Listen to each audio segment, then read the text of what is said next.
आपने भी कई बार बता चुका है, हमने भी कई और संतों सुन चुके हैं और थोड़ा सा जानते भी हैं कि जो हम कर्म पिछले जन्म में किए हैं, ठीक है, वहाँ हम भोग रहे हैं। हाँ, अच्छा किए हैं तो बुरा किए तो भोग रहे हैं। जब मेरा कर्म पिछले जन्म का समाप्त हो जाएगा तो हमारी जीवन यात्रा से खत्म हो जाएगी। ठीक है, तो हम यहाँ कर क्या रहे हैं, ये प्रश्न मेरा है। हाँ हाँ, आपका प्रश्न बहुत उचित है। ये मैं कर क्या रहा हूँ, हम मारा जा रहा हूँ तो फिर जन्म मारा गया, दशरथ जी को ऐसा कर मिला तो फिर जन्म कर मिला, तो हम यहाँ पर कर क्या रहे हैं, ये प्रश्न मेरा है।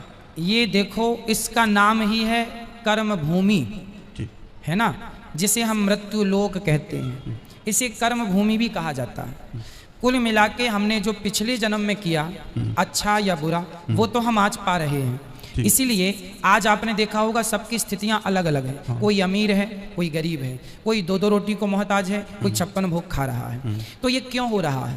ये पिछले जन्म में आपने जो किया था। एक आदमी चावल ही चावल खा रहा है तो किसी ने कहा रोटी भी तो खा। बोले चावल की खेती अभी हुई है सो घर में चावल है, चावल खा रहा हूँ। गेहूँ बो दिया है, जब गेहूँ कटेगा तो रोटियाँ खाऊंगा। तो जो कल किया था वो आज पा रहे हैं, जो आज करेंगे वो आगे पाएंगे।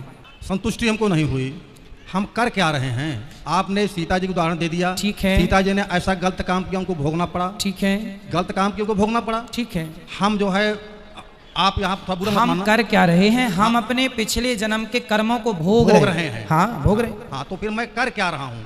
भोग रहे हैं, भोग तो रहे हैं। अब अच्छा जो आज करेंगे वो आगे आपको मिल जाएगा, बुरा करेंगे वो भी आगे मिलेगा। और यदि समर्पण भगवान के चरणों में अपना पाप पुण्य, प्रभु मैं आपका हूँ, मैं आपको कभी भूलूं नहीं, यदि अपने आप को उठा के भगवान के चरणों में समर्पित कर देंगे तो पाप पुण्य दोनों से बच के मोक्ष की प्राप्ति हो जाएगी, भगवत धाम मिलेगा। ये सार तत्व है। आप कह रहे हैं प्रेजेंट में हम, वर्तमान में हम क्या भोग रहे हैं, क्या कर रहे हैं, क्या कर रहे हैं? मैं क्या कर रहा हूँ? मैं प्रेजेंट में क्या कर रहा हूँ? आप प्रेजेंट में क्या कर रहे हैं? आप और हमने अपने कर्मों का ये फल भोग रहे हैं। पुण्यात्माओं, जिस समय आप जी को अध्यात्म ज्ञान हो जाएगा उस समय आप समझ पाओगे सचमुच एक परमात्मा को छोड़ के इस संसार में अपना कुछ भी नहीं है। परमात्मा स्वयं आकर के ये तत्व ज्ञान सतलोक से आकर के हमें बताते हैं। परमात्मा हमें याद दिलाते हैं कि ये परिवार, ये कुटुंब, ये कुल, ये संपत्ति आपकी नहीं है, इनमें तेरा कोई नहीं है। और हमारे संस्कारवश हम एक दूसरे के साथ जुड़ गए हैं, भाई बहन के रूप में, माता पिता के रूप में, पुत्र पुत्री के रूप में, सगा संबंधी के रूप में।